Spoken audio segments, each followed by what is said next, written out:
આપ સર્વોને હેતપૂર્વક જય શ્રી સ્વામિનારાયણ। આજની સત્સંગ કથા વાર્તા નિજ મંદિર સાવરકુંડલા પવિત્ર ધનુર્માસ અંતર્ગત આજની સત્સંગ કથા વાર્તામાં આપણે શ્રીમદ સત્સંગી જીવનની કથા સાંભળશું। પ્રકરણ 4 અધ્યાય 16।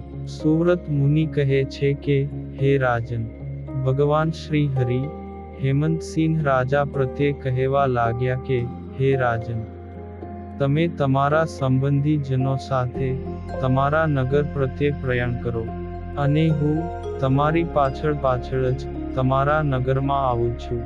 હે પ્રતાપસિંહ રાજન, આ પ્રમાણે ભગવાન શ્રી હરિએ હેમંતસિંહ રાજાને કહ્યું। તેથી તે ખૂબ જ રાજી થયા, અને તે જ સમયે પોતાના નગર પ્રત્યે જવા માટે તૈયાર થયા। ત્યાર પછી ભગવાન શ્રી હરિએ સુરા ખાચરને કહ્યું કે, હે સુરા ભક્ત, તમે પણ તમારા નગર પ્રત્યે પ્રયાણ કરો, અને હું આવતીકાલે પ્રાતઃકાળે તમારા નગર નાગડકાપુરમાં આવું છું। આ મારા વચનમાં કાંઈ સંશય નથી। તેથી તમે બ્રાહ્મણો પાસે રસોઈ તૈયાર કરાવીને મારા આગમનની પ્રતીક્ષા કરો। હે રાજન, આ પ્રમાણે ભગવાન શ્રી હરિએ કહ્યું। તેથી સુરા ખાચર અતિ પ્રસન્ન થયા, ને પોતાના સંબંધીજનોની સાથે પોતાના નગર પ્રત્યે જવા માટે પ્રયાણ કર્યું।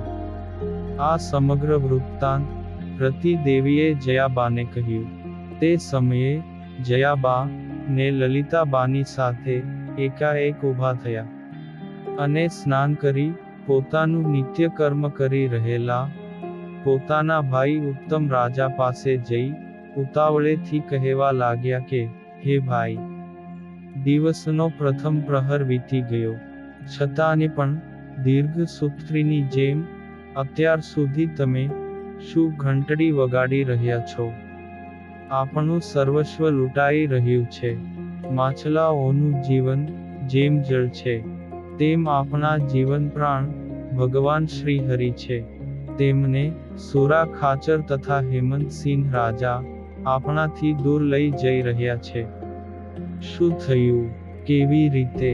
આ પ્રમાણે પૂછતા ઉત્તમ રાજાને જયાબા કહેવા લાગ્યા કે, હે ભાઈ, સંતોની સાથે ભગવાન શ્રી હરિ જૂનાગઢ પ્રત્યે જઈ રહ્યા છે।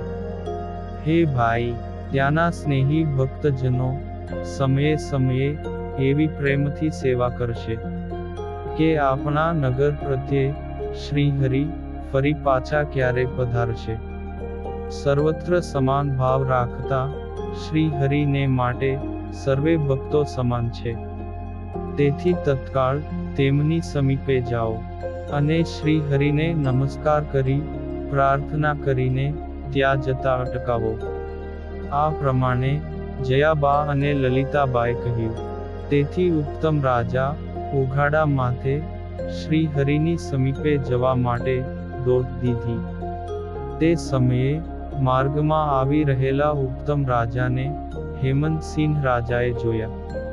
તેથી હેમંતસિંહ રાજા ઉત્તમ રાજાને કહેવા લાગ્યા કે, હે મિત્ર, આમ પાઘડી પહેર્યા વિના ઉઘાડે મસ્તકે દોડતા દોડતા કઈ તરફ જઈ રહ્યા છો? હું તમને આમંત્રણ આપવા માટે તમારી સમીપે જ આવતો હતો। હે મિત્ર, ભગવાન શ્રી હરિ સંતોની સાથે જૂનાગઢ પધારવાના છે, તેની સાથે તમે પણ તમારા પરિવારજનો સહિત મારા જૂનાગઢ નગરમાં પધારજો। આવી રીતે હેમંતસિંહ રાજાનું આમંત્રણનું વચન સાંભળીને બુદ્ધિમાં ઉદ્ધવજી સમાન ઉત્તમ રાજા શ્રી હરિને રોકવા માટે યુક્તિપૂર્વકના વચનોથી હેમંતસિંહ રાજા પ્રત્યે કહેવા લાગ્યા કે, હે ભાઈ, તમે તો બુદ્ધિમાન અને અતિશય સૂજ્ઞ છો। તમારામાં કયા સમયે શું કરવું અને શું ન કરવું તેવી વિવેક બુદ્ધિ રહેલી છે। તેથી જ સર્વ વિવેકી જનોમાં માન્ય છો। તમારી બુદ્ધિમાં વિચાર સરણીનું અવલંબન કરીને મનુષ્યો ધર્મમાં વર્તે છે. તેમ છતાં હે મિત્ર, તમે શ્રી હરિને આ સમયે તમારા પુરમાં લઈ જવા માટે આમંત્રણ આપ્યું. તે વિચાર કર્યા વિના આપ્યું હોય તેમ જણાય છે, કારણ કે અત્યારે દેહધારી મનુષ્યોની ચામડીને પણ ધ્રુજાવી દે તેવો શિયાળાનો સમય ચાલે છે, જેમાં રૂ ભરેલી ગરમ ડગલી પહેરીને બેઠેલા મનુષ્યને ઘરમાં પણ ઠંડી સહન થઈ શકે તેમ નથી. તો પછી પ્રચંડ પવન ફૂંકાતા માર્ગમાં ને તેમાં પણ પ્રાતઃકાળે શ્રી હરિને માટે ઠંડી સહન કરવી કેમ શક્ય બનશે? તેમ છતાં પણ તમે લઈ જશો તો તમારા પ્રેમની અને ભક્તપણાની બીજા જનો મશ્કરી કરશે. હે મિત્ર, તેમાં પણ અષ્ટાંગ યોગનો અભ્યાસ કરવાથી અતિશય કોમળ અને કૃશ શરીરવાળા મુક્તાનંદ સ્વામી આદિક સર્વે સંતો પોતાની ગોદડીનો ભાર ઉપાડવા માટે અસમર્થ હોવાથી આદર કરતા નથી. તેથી તેઓ આવી હેમંત ઋતુમાં માર્ગને વિશે ઠંડીથી કષ્ટ પામશે. વળી અલ્પ આહાર કરતી અને ભક્તિ યોગને આશરી શ્રી હરિના ધ્યાન પરાયણ રહેતી, તેમજ પગમાં પગરખા પણ નહીં પહેરતી આ સર્વે વિધવા સ્ત્રીઓ હેમંત ઋતુમાં માર્ગને વિશે કેવી રીતે ચાલી શકશે? પ્રાતઃકાળે ઠંડા જળથી સ્નાન કરીને ચાલતા ને ઠંડીથી ધ્રુજતા સંતો તથા હરિભક્તોને જોઈ માર્ગમાં અલ્પબુદ્ધિવાળા મનુષ્યો તમારી નિંદા કરશે અને તમને શાપ આપશે કે આવી ઠંડી ઋતુમાં આ સંતો ભક્તોને કોણ લઈ જનાર છે? પ્રશ્નચિહ્ન. તેને તો ધિક્કાર છે. આવો આક્રોશ તમારા પ્રત્યે કરશે. હે ભાઈ, આવા દુઃસહ્ય સમયમાં શ્રી હરિને લઈ જવાથી તમારું હેમંત સિંહ એવું નામ ક્યારેય પણ સાર્થક ન થાઓ, એવી હું પ્રાર્થના કરું છું. તેથી તમે ગ્રીષ્મ ઋતુમાં શ્રી હરિને સુખેથી લઈ જજો.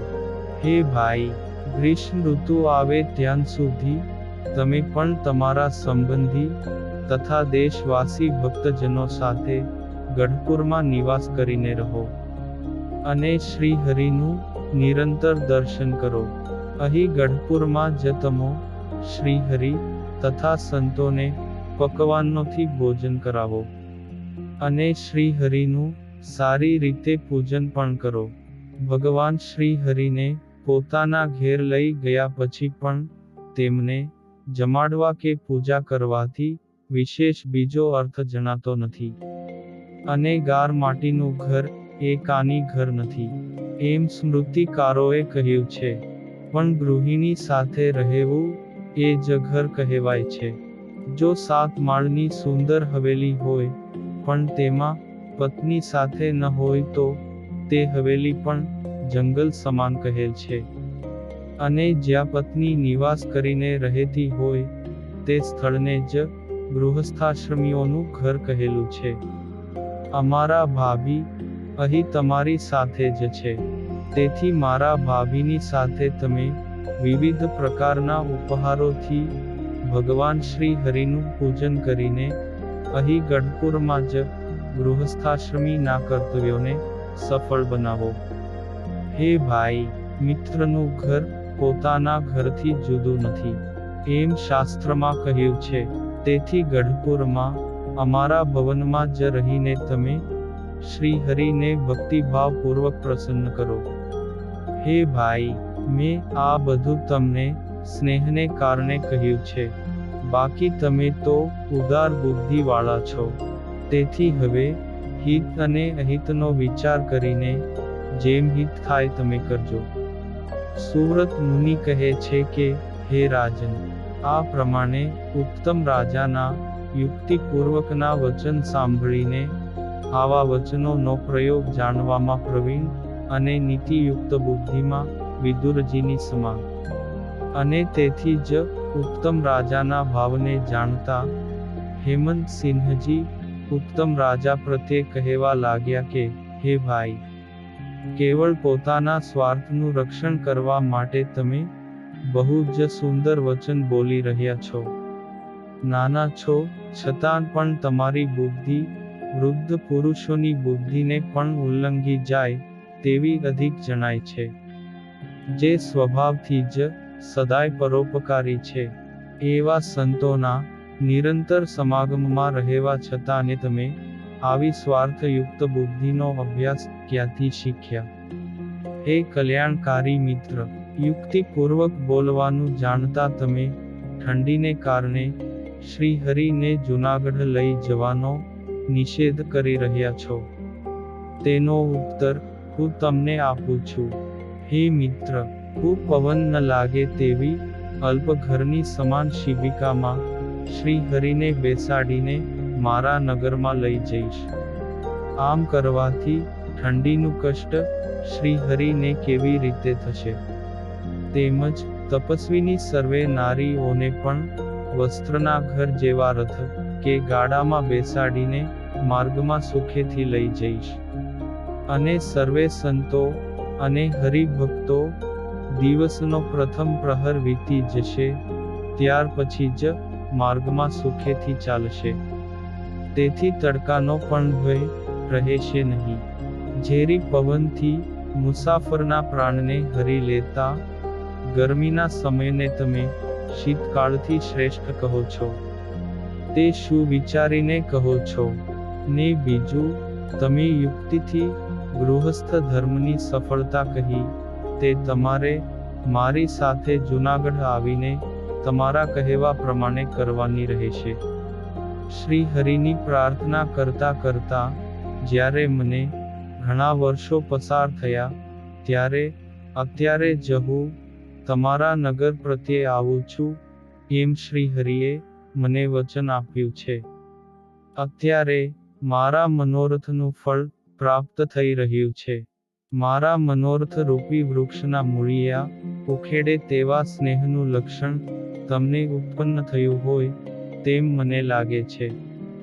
હે મિત્ર, ભગવાન શ્રી હરિ જૂનાગઢ પધારશે ત્યારે માર્ગમાં કરોડો મનુષ્ય ભગવાન શ્રી હરિના દર્શન કરીને પોતાના મનુષ્ય જન્મનું તત્કાળ ફળ પ્રાપ્ત કરશે. અને દર્શન માત્રથી પાપનું નિવારણ કરતા તે હજારો સંતોના દર્શન કરીને નગરજનો સંસારના બંધનમાંથી મુક્ત થશે. હે મિત્ર, આવા પુણ્ય ઉદયના સમયે અતિશય ઉત્તમ જ્ઞાનવાળા હોવા છતાં તમે શ્રી હરિના જૂનાગઢ પધારવાનો નિષેધ કરીને લોકમાં જેને અતિશયતમ રૂપી અજ્ઞાન છે એવા ઉત્તમ નામને સાર્થક ન કરો. આ લોકમાં ભાઈઓની સાથે પિતૃ સંબંધી સુખ સમાનપણે ભોગવવું જોઈએ. તે તમે એકલા જ લાંબા કાળથી ભોગવી રહ્યા છો. તેથી તમારે અધિક કાંઈ કહેવું યોગ્ય નથી.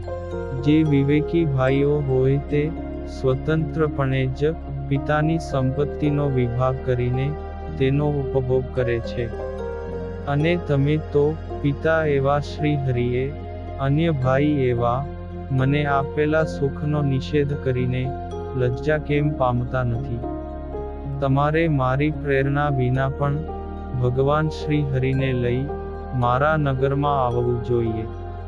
તે જ પરમ મિત્રનું લક્ષણ છે. શરીરનું જેમ હાથ રક્ષણ કરે, નેત્રનું જેમ પાપણ રક્ષણ કરે, તેમ પોતાના મિત્રની પ્રેરણા વિના જ જે હિત કરે તેને જ મિત્ર કહેવાય છે. હે મિત્ર, તમારે વિશે મિત્ર શબ્દનો અર્થ નિરંતર નપુંસક લિંગના અર્થમાં જ પ્રવૃત્તિ પામો. પરંતુ પુલ્લિંગમાં વપરાતા મિત્ર શબ્દની પ્રવૃત્તિ ન થાઓ. કારણ કે નપુંસક લિંગમાં વપરાતા મિત્ર શબ્દનો અર્થ સુહૃદ થાય છે અને પુલ્લિંગમાં સૂર્ય થાય છે. અર્થાત તમે સુહૃદની જેમ વર્તીને સુખ આપો અને મારા સહાયક થાઓ, પણ સૂર્યની જેમ વર્તીને તાપ દેનારા ન થાઓ. સુવ્રત મુનિ કહે છે કે હે રાજન, આ પ્રમાણે હેમંતસિંહ રાજાએ કહ્યું. તેથી ઉત્તમ રાજા મંદ મંદ હાસ્ય કરતા કહેવા લાગ્યા કે, હે મિત્ર, શ્રી હરિની જેવી મરજી હશે તે પ્રમાણે થશે. હે પ્રતાપસિંહ રાજન. આ પ્રમાણે ઉત્તમ રાજા હેમંતસિંહ રાજાને કહીને શ્રી હરિની સમીપે પધાર્યા. હેમંતસિંહ રાજા પણ પોતાના નિવાસ સ્થાને આવીને વિચાર કરવા લાગ્યા કે કલ્યાણના માર્ગમાં અનેક અંતરાયો રહેલા છે. આ પ્રકારની વિદ્વાનોની વાણી સત્ય છે. છતાંને જ્યાં સુધી બુદ્ધિનું બળ હોય ત્યાં સુધી પ્રયત્ન કરવા જોઈએ. તેનું ફળ ભગવાન શ્રી હરિ આપશે. આ પ્રમાણે વિચાર કરીને હેમંતસિંહ રાજા પોતાના કાર્યમાં વિઘ્નરૂપ અંતરાયને શાંત કરવા માટે ગણપતિ સ્વરૂપ શ્રી કૃષ્ણ ભગવાનની ભાવપૂર્વક પ્રાર્થના કરવા લાગ્યા કે, હે ગણેશ, તમને આગામી ચોથને દિવસે ગોળના લાડુનું નૈવેદ્ય ધરાવીને તમારું દૂર્વા, સિંદૂર આદિકથી પૂજન કરીશ. તમે મારા કાર્યમાં રહેલા વિઘ્નનું નિવારણ કરો. હે રાજન. આ પ્રમાણે ગણપતિજીની પ્રાર્થના કરીને પોતાના સોરઠવાસી સર્વે ભક્તજનોને તથા સંબંધીજનોને જૂનાગઢ પ્રત્યે પાછા મોકલી દીધા. ને પોતે શ્રી હરિની આજ્ઞા લઈ ત્યાં જ રોકાયા. હે રાજન.